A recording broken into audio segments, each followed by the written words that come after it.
later on as we move through our event, as we move through our training today. So let's get started. Let's power our way through the research cycle, beginning with some overall comments, because we always get information and feedback from journals, often that looks a bit like this.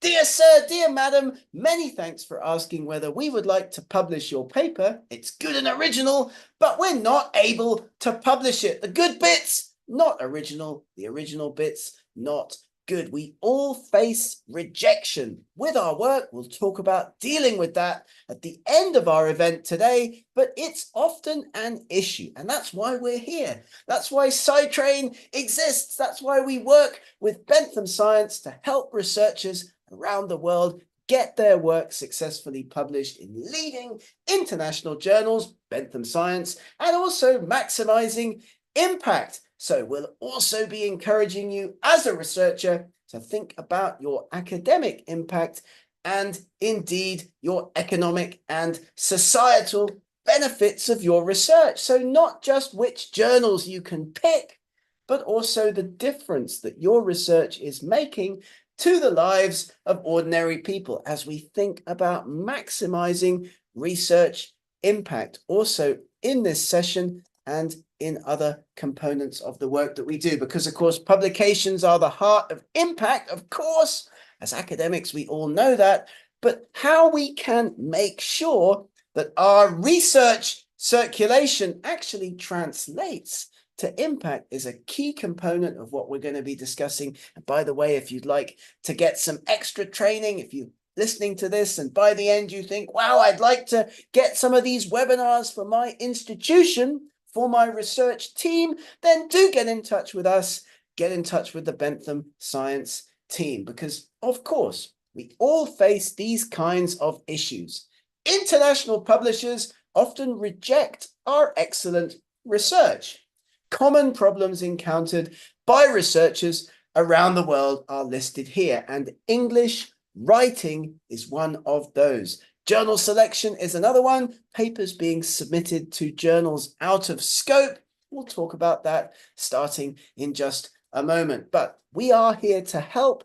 Part of what we do is work with researchers from around the world to help them get their papers targeted to the right journals, get their work successfully published. We'll give you some strategies for engagement to improve your science communication skills, to explain the value and the impact of your work, because you can communicate more effectively. You can learn to be better at public engagement, at presentations, at writing and publishing your research. So let's get going. Let's talk about journal selection, because at the start of the research process, finding a good journal for your paper is very, very, very important. And it's often not something that researchers put a lot of time into. They think, I'm going to publish in that journal because that's where my supervisor publishes their papers, or I get an email from a journal, I'm just going to pick that one that's crossing my desk, the one that's front of mind. Finding the best possible journal for your paper is super important, because this speeds up your publication cycle. It can also help you maximize the impact of your research. And we're also going to give you some tips and tricks to help you detect and avoid those fake journals that are also out there all around us, sending us emails all of the time. I got one just this morning inviting me to send a paper to a special issue on water research. And I was like, I'm not doing that kind of research at all. I'm a paleontologist, so it's just spam, but we need to learn about how we can detect that. Scott, how are we doing so far? Everything okay? We've got a great audience here today. They're already asking questions and reaching out and engaging, and that's fantastic. So we've got a poll for our audience here today.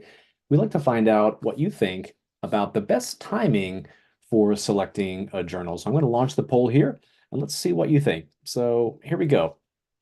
For journal selection, when is the best time to select a journal for your paper? Before writing, while writing, or after writing your manuscript? Let's see what our audience thinks. I've definitely done all of these, all three of these over the years. I know, right? You know what I mean? But usually, many researchers would be thinking, well, I'm going to write the paper and then I'm going to pick a journal. Is that the right approach? I don't know. We're going to talk about that in a moment. Okay, let's see what our audience thinks.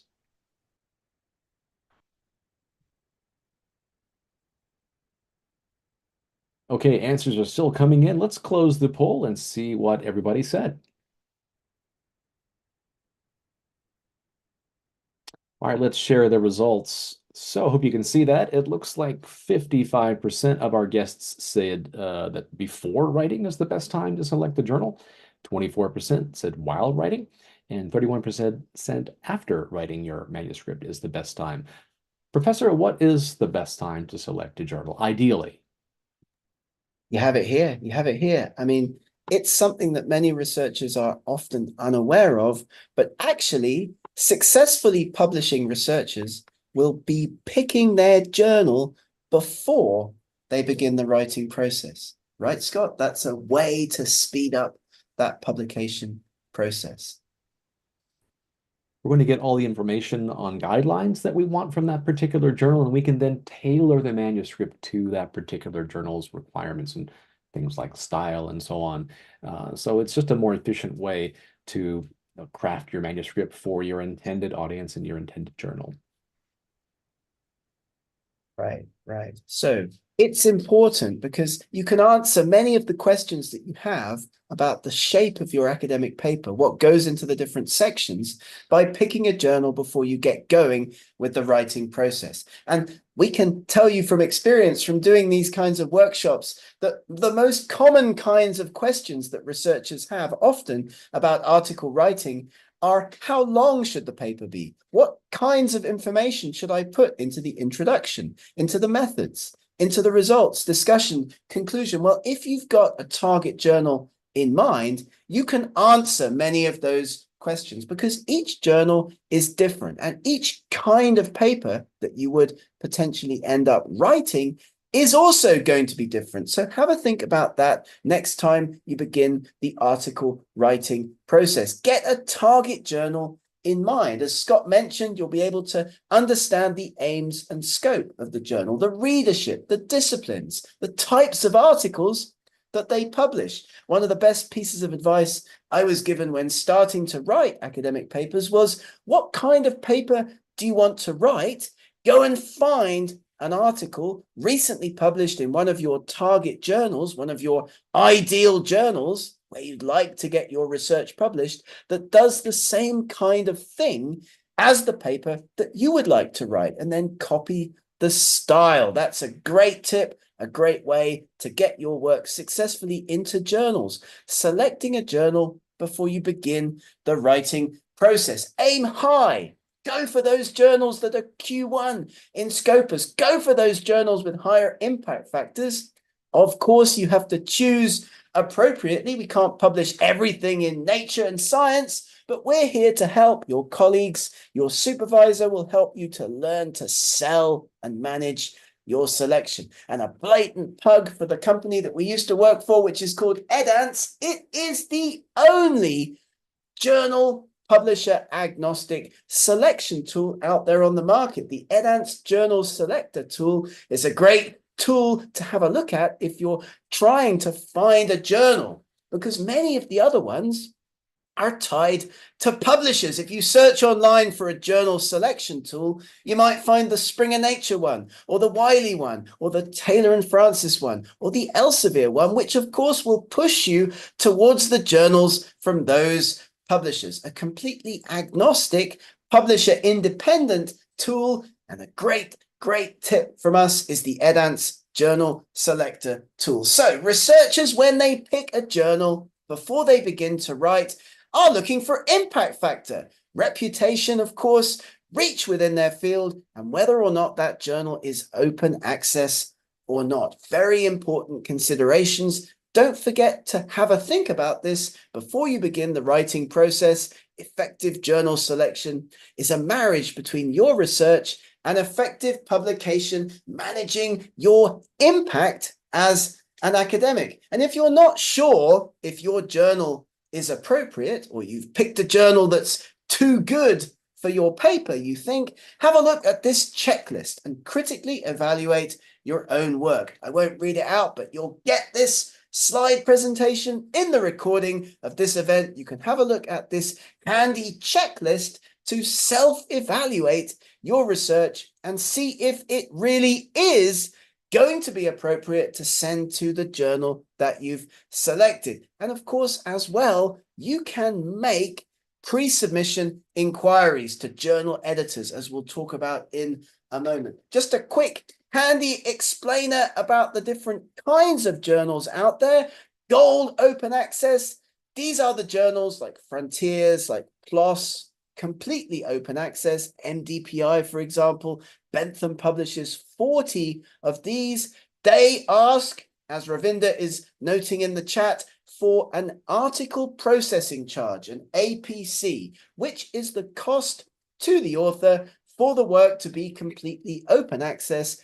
Gold open access is what we call that. On the other side of the coin, traditional journals, many of the journals that you'll be familiar with, you don't have to pay to publish in them. The publishers make money by selling that content to institutions, to research groups, behind subscriptions, behind paywalls. Traditional journals versus gold open access journals, no cost, but not everybody can access the content.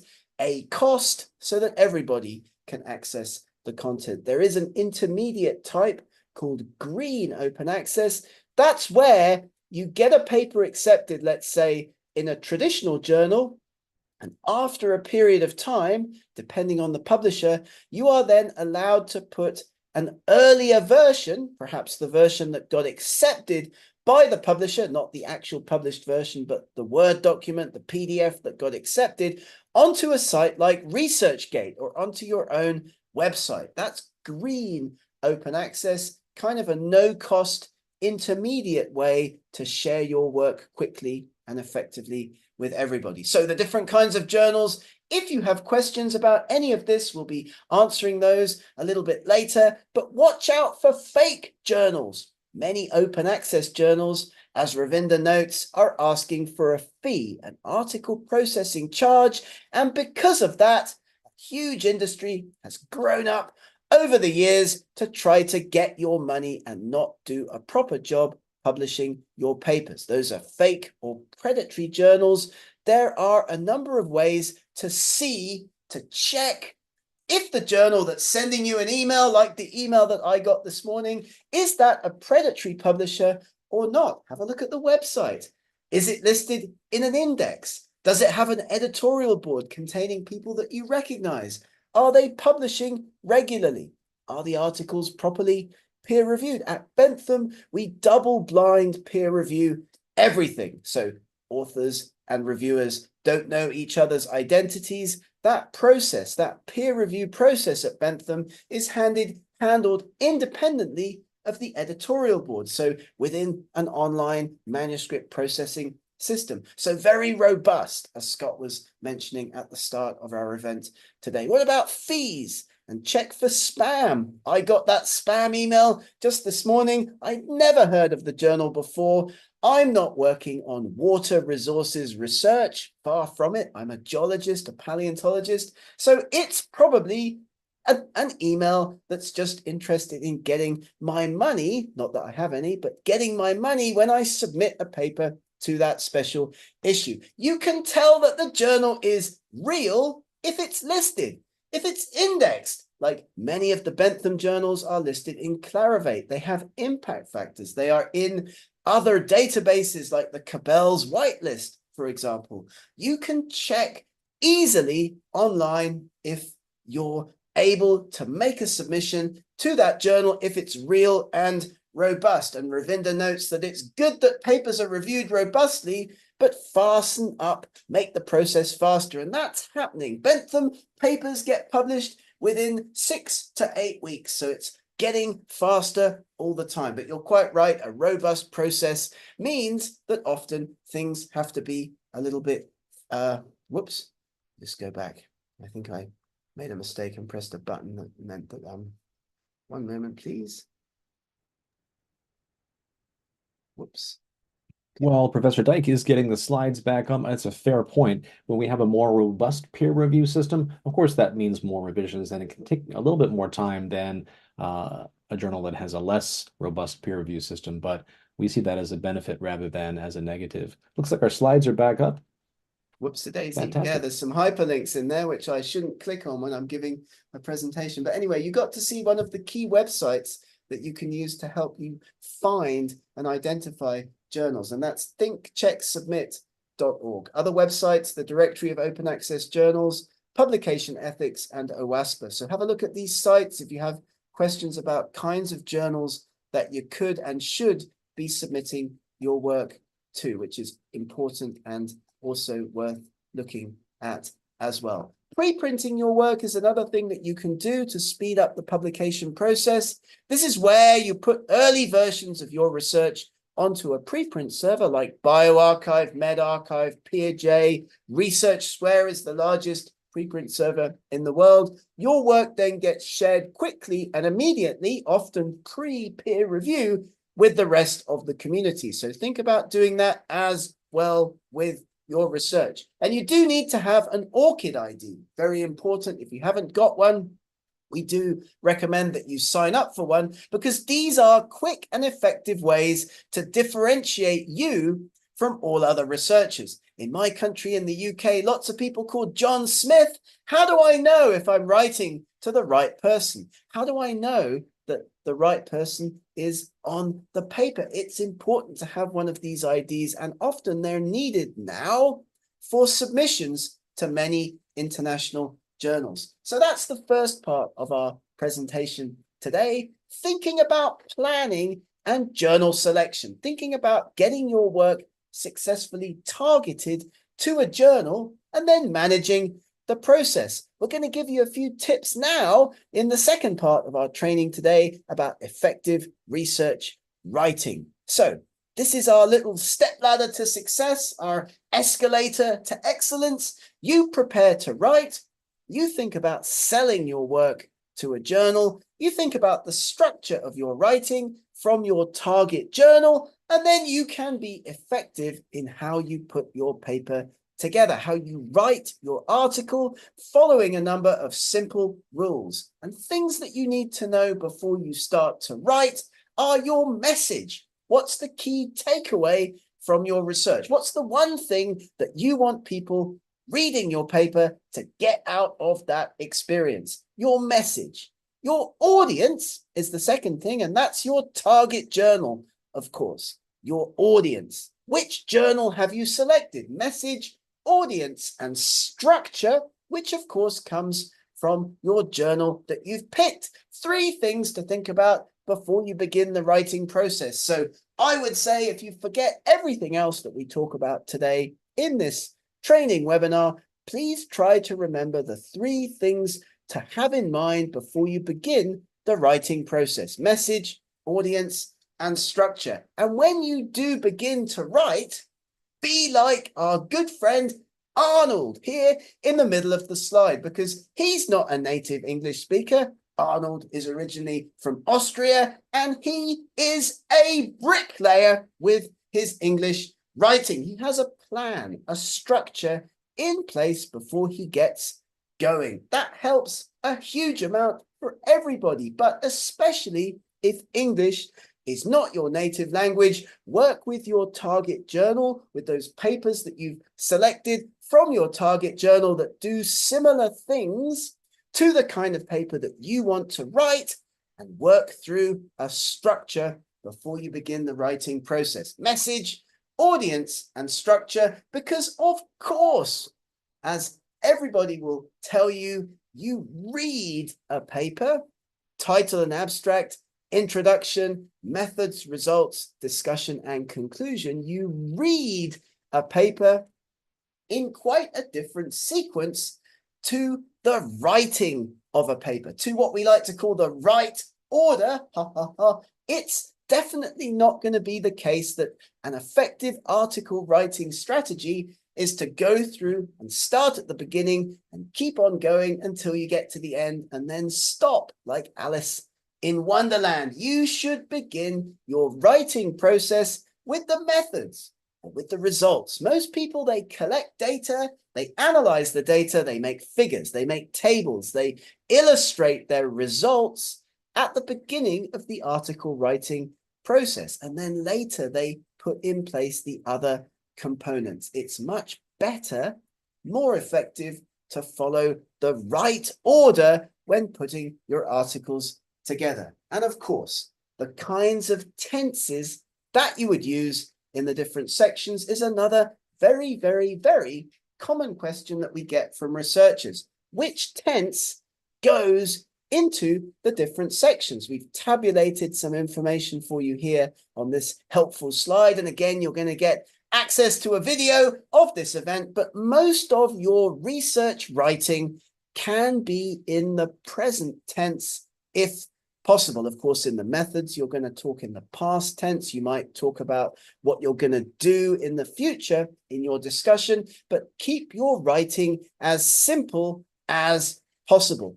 Bearing in mind, of course, that most of your readers, the most important people in the publishing process, they're the people who are going to use your research. They're the people who are going to cite your research. Your readers are often not native English speakers. So be simple, keep it effective, short sentences, and use the active voice where possible, because your research question, the point of your research article, sets up an expectation for the rest of the paper. So explicit phrases, question words, state your hypothesized effect, identify clearly the variables that you're using in your study, and let your reader know what you are doing in the study in simple and easy to understand language. Signal your research question at the beginning.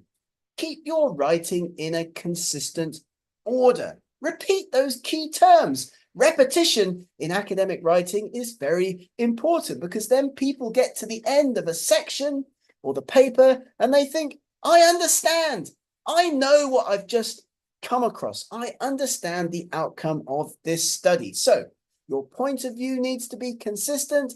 Parallel your ideas in different sections, as we talk about in other presentations that Scott and I do about writing articles. Your methods and results often have similar structure. You're bringing in information in the methods and results in the same sequence. And topic sentences. Limit your short English sentences to one topic. Don't talk about more than one thing in each of your sentences. If you'd like more information about effective English writing, then do get in touch. Do have a look at the Bentham YouTube channel, where we have other presentations ready for your viewing pleasure. Try to think in English. Write as you think. Do it a little bit each day. Write a little bit often. Read and analyze papers that you like and respect in your field. As I've already mentioned, this gives you a window to successful style, shape, structure, and the presentation of ideas. If you're going to translate, which many people do, of course, use a subject area specialist, because lots of critical information gets lost if you don't have an expert translator who understands your subject area. If you'd like us to give you recommendations, referrals to expert translation services, we would be delighted to do that. So, basics of your English, one idea per sentence. Short sentences, keep the verb and the subject close together. We measured, for example, favor the use of the active voice over the passive voice. We concluded, rather than it can be concluded that, no unnecessary adjectives, avoid jargon, and of course, no double negatives. As I've mentioned already, head on over to the Bentham YouTube channel, where we're live streaming right now. You will be able to listen to other webinar presentations we've done in the past, including ones on effective English language writing, because mistakes are common, and there's nothing worse than making your paper create a bad impression to an editor or to a peer reviewer. And that can be done easily if your English is not up to standards. So have a think about plagiarism, especially from yourself. Tenses and switches, spelling conventions, and inappropriate word use and confusion. We provide editing services. Get in touch. We'd be very happy to have a look at your next paper and give it an edit. That's something that we also do at Bentham Science. We're here to help researchers with the writing and publishing journey. Don't be emotional. Avoid those superlatives. We get this a lot in my field, in paleontology. A new gigantic dinosaur, an earth-shattering idea, a magnificent result, a marvelous outcome, a fantastic piece of data. Those are not in the right place in academic articles. Common modifiers you don't need in academic writing. You are a scientist. You can quantify what you're talking about without saying much more, vastly more, greatly more, or very, very significant results. And we don't like to see contractions in academic writing either. There's a balance to be struck between formal and informal. Simple enough for people to be able to understand what you're talking about without going into informal writing. And contractions in English are informal. I can't understand.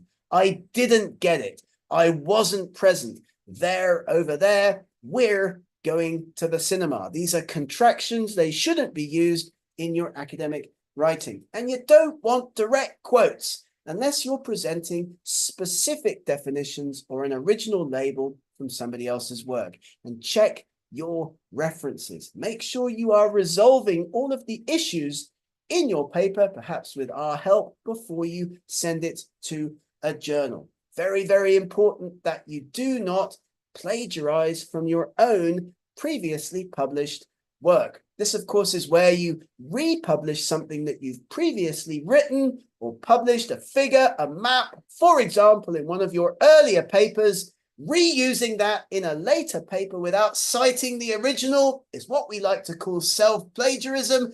Data sets, manuscripts containing data, conclusions, or passages that you have already published. And of course, it goes without saying, you can make multiple pre-submission inquiries, but you can't send a paper to more than one journal at the same time. That is unethical. You will get caught if you do that. So we've talked so far about planning and journal selection. In brief, we've talked a little bit, a tiny bit, about effective research writing. We've got lots of other content on the Bentham YouTube channel if you're interested in learning more about any of these topics. Let's talk quickly about submission and peer review. You're now ready to send your paper into a journal. You're going to be dealing with an editor. There are lots of different kinds, and unfortunately the word editor in English can be used to refer to several different kinds of people that you're going to encounter in the publishing process. A language editor is checking your language, obviously. An academic editor is the person sitting at the journal checking incoming submissions and sending them out or not for peer review. And publishers also have what they call managing editors, who are really more involved in the business side of the journal. They're not dealing day to day with submissions, but they may get involved with you and your work if there's an issue, maybe an ethics problem, or you need help to deal with your academic editor, as we'll talk about in a moment. So keep in mind who you might be dealing with, because your academic editors evaluate your paper when it comes into the journal, and they do what we call triage at the editorial office. They think, is this article something that we'd like to publish? Does it fit with the journal? Does it have a clear message? Remember, message, audience, and structure. Is the work original? Is it important? Is it true? And is it relevant to our readers? Very, very, very important. To get yourself through the journal submission process, you have to sell your work effectively to editors in a cover letter, which we'll talk about in a moment. High impact journals want to keep their rejection rates up as high as possible. So Nature and Science Other high impact factor journals reject 9 out of 10 papers before they send them to peer review. So part of the process, part of the trick, part of the skill at being successful as a writing and publishing academic is making sure that you get your work targeted to the right journal, and then also successfully steering it through peer review. And one way to do that is with those pre-submission inquiries. How are we doing, Scott? Everything going well? Everything okay? Looking great here. We're going to launch a poll for our guests, and then a bit later, we're going to get to some of the questions that our guests have been asking. So first, let's try our poll on pre-submission inquiries. Here we go. So how many pre-submission inquiries can you send to journals at a time? None, one, up to three, or unlimited? Let's see what our audience thinks.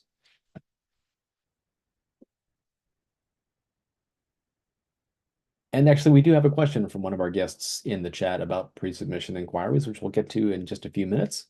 But first, let's see what our audience thinks. Higher impact factor journals ask for this. They ask for a pre-submission inquiry.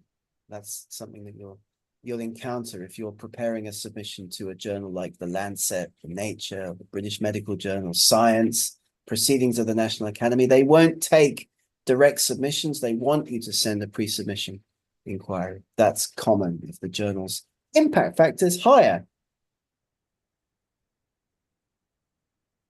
Okay, here's the results. It looks like 3% of our audience said none. 44% said you can send one pre-submission inquiry at a time. 24% said that you can send up to 3 pre-submission inquiries.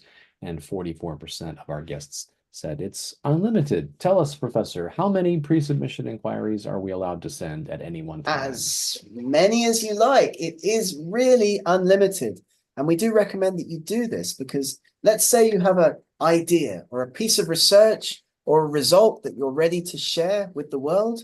You can preprint that, number one. And then you can also send that information to lots of different journals in a pre-submission inquiry, maybe with the abstract, maybe with the title, maybe with a figure or two, and ask those journal editors, would they be interested in receiving this submission from you? You get yourself ahead of the process. Really, you can send as many as you like. And so we do encourage people to do this. You can only make one actual submission, of course, but unlimited. Unlimited. We have a question from one of our guests. Maybe we can answer this question now, Gareth, because it is relevant to pre-submission inquiries. This is from Satyajit. Thank you so much. I hope I'm saying your name correctly. First of all, thank you for letting us know about your success with your publication. It was a very nice comment that you shared. Thank you so much. And as to your question about pre-submission inquiries, the question is, the problem I now face is when pre-submission inquiries are sent, only a few journals reply. What do I do? And secondly, is it wise to use Journal Finder? Both good questions.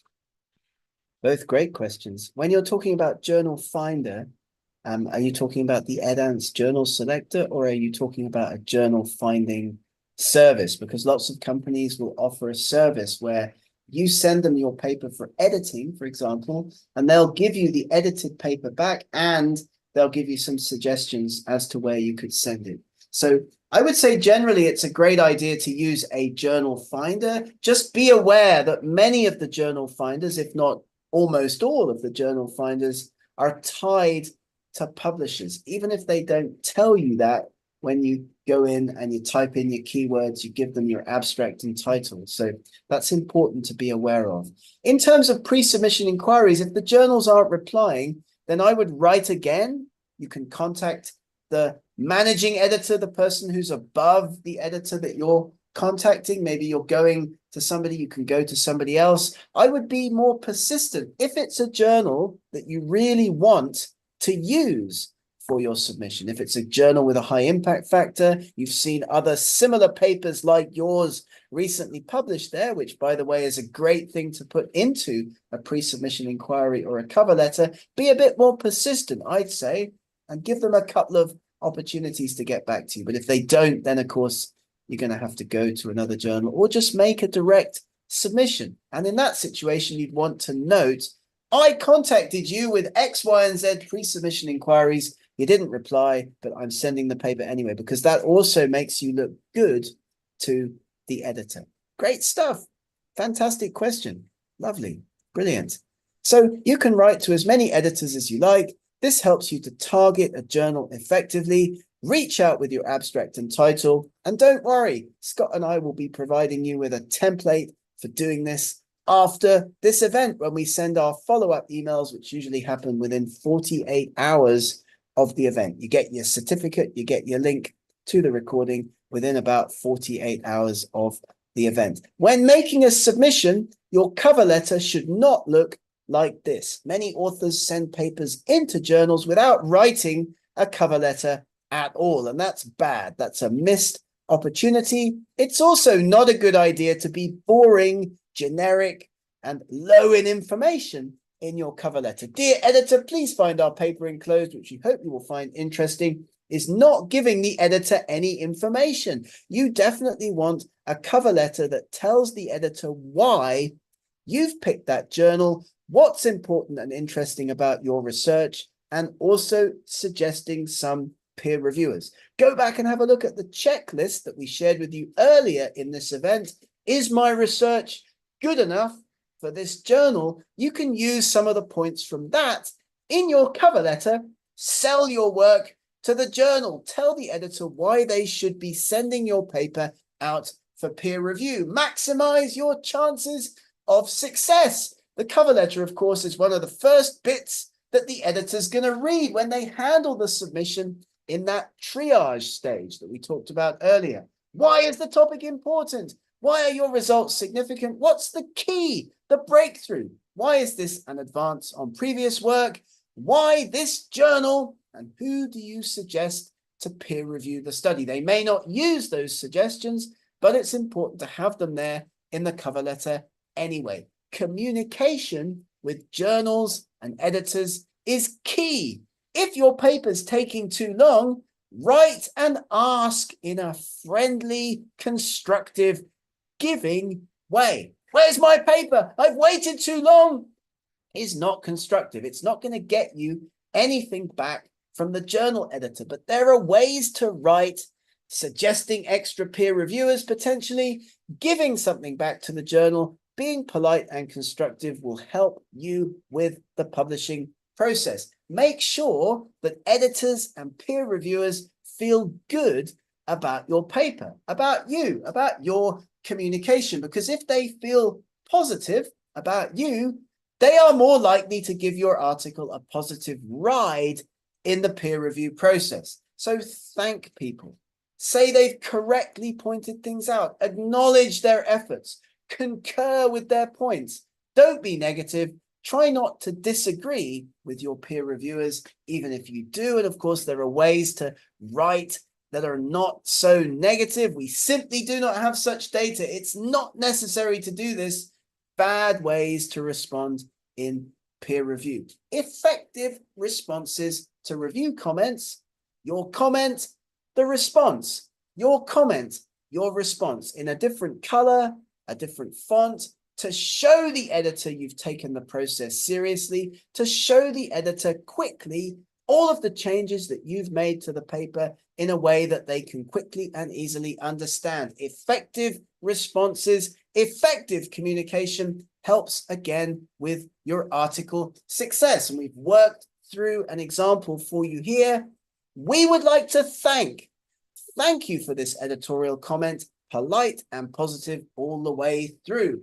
And if you get rejected, don't worry. Take on board the positive comments that you've gotten as part of the peer review process. Use them to improve your paper and move on to the next journal in your list. But you can also appeal to the editor or to the managing editor if you feel you have been unfairly treated, which of course happens a lot in the peer review process. If you can explain to the editor why you are right and the reviewers are not right, then give it a go. Write an appeal letter. We can help with this, of course. Scott and I are here to help you with these challenging moments in the publishing process. Because, of course, if you don't appeal, you might miss out on fantastic opportunities to get your work published. I've done it.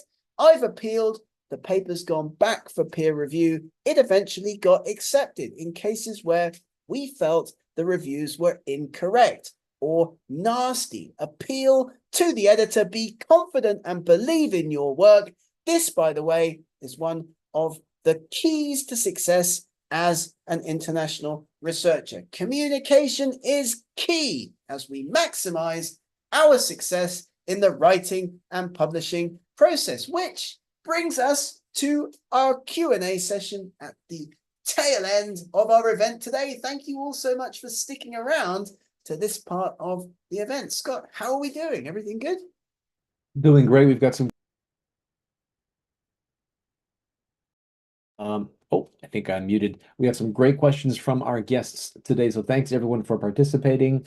And first question was, will we get a PowerPoint for this presentation? We will send the full video. We don't normally share the PowerPoints for these talks, but we'll share with you the full video as well as a certificate for joining today. So thank you for asking. And that will be sent out by email about 24 hours after this event finishes. So check your inbox tomorrow for that. And some great questions for you, Professor Dyke. This is a question from Tola. What comment do you have about publishing preprints before peer-reviewed journals? Well, you have quite a lot of experience with preprints, isn't that right, Dr. Dyke? Absolutely, yes.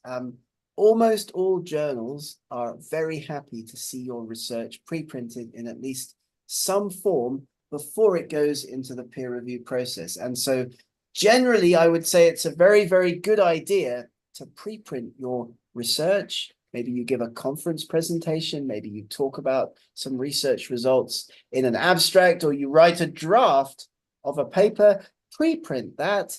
You can then later update the preprint, put extra versions onto the preprint server tied to the original one, and then they go into peer review. You might get comments back on the preprint server that can help you to improve the study. So this is open peer review. It's generally a very good idea to do this. And most journals, as we've mentioned, will be happy to see that you've done that. So protect your research, get comments from the community, and use, if you can, a preprint server for your research. Great question. Thank you very much for that. Wonderful.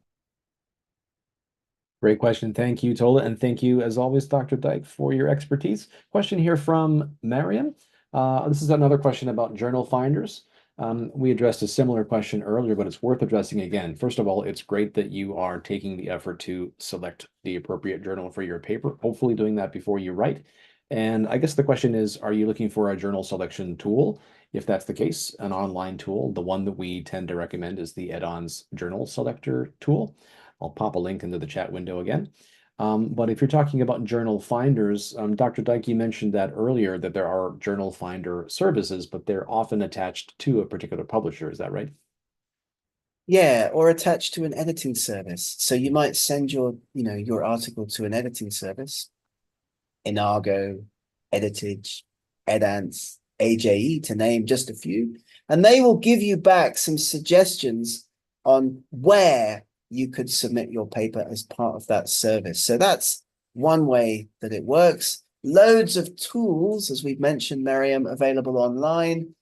If you just search for Journal Finder tool, you'll get loads of them. But as we've already talked about, many of them, if not all of them, most of them are attached to publishers because, of course, publishers provide this as a service, as a way of attracting authors to their own journals. So, yeah, as we've said several times, and Scott's popped the link again in the chat box, we recommend Edance as the journal selector tool of choice because it's not tied to a publisher. So that's where we would go with that. Great question. Thank you so much. Really good. What else do we have in the chat? Let's have a look.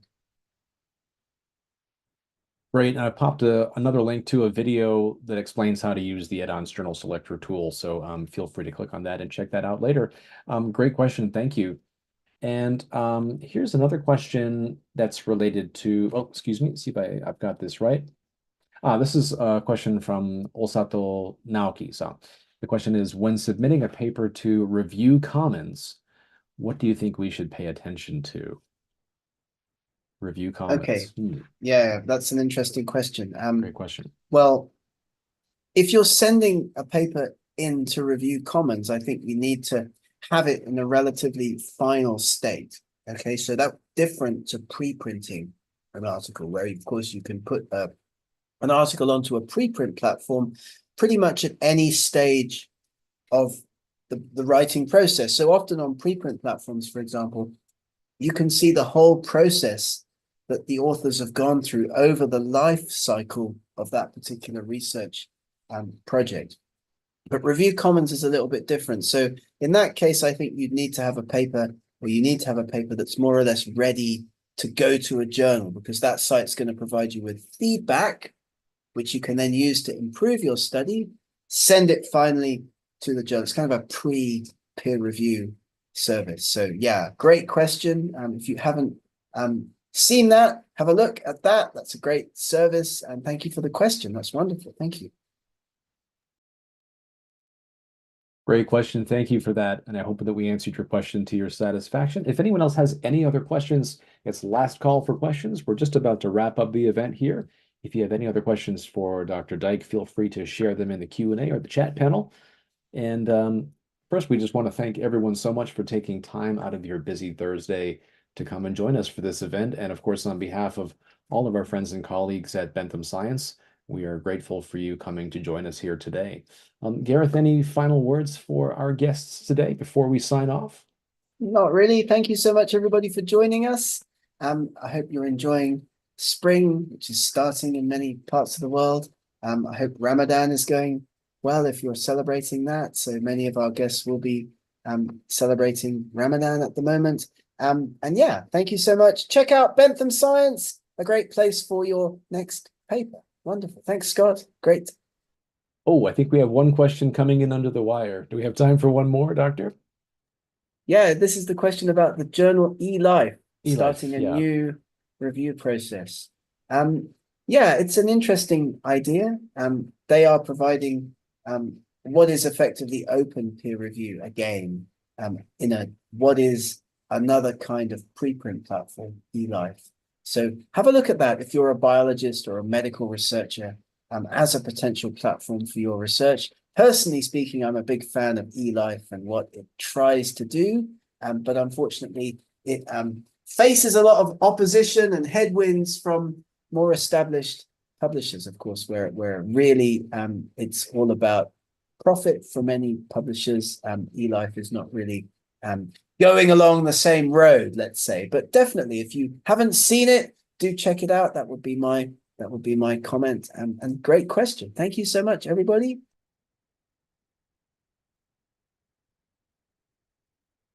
Thanks, everyone. And thanks to you, Professor, as always, for sharing your insights with us. And to everyone who joined us today, thanks again and have a wonderful Thursday.